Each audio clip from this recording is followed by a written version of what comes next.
சட்டமன்ற பேரவையின் உறுப்பினராக தேர்ந்தெடுக்கப்பட்ட எடப்பாடி கே பழனிசாமி என்னும் நான் சட்ட முறைப்படி நிறுவப்பெற்றுள்ள இந்திய அரசமைப்பு சட்டத்தில் உண்மையான நம்பிக்கையும் பற்றுறுதியும் கொண்டிருப்பேன் என்றும் இந்திய நாட்டின் இறையாண்மையும் ஒருமைப்பாட்டையும் நிலைநிறுத்துவேன் என்றும் நான் மேற்கொள்ள இருக்கும் கடமையை நேர்மையுடன் நிறைவேற்றுவேன் என்றும் கடவுளிய உறுதி கூறுகின்றேன்.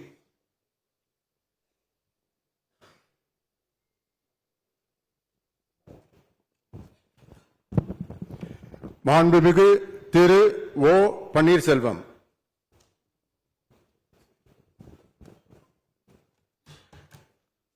பிளே ஸ்டோர் மற்றும் ஆப் ஸ்டோரில் இருந்து பாலிமர் செயலியை QR கோடு மூலம் பதிவிறக்கம் செய்யுங்கள். செய்திகளை உடனுக்குடன் பெறுங்கள்.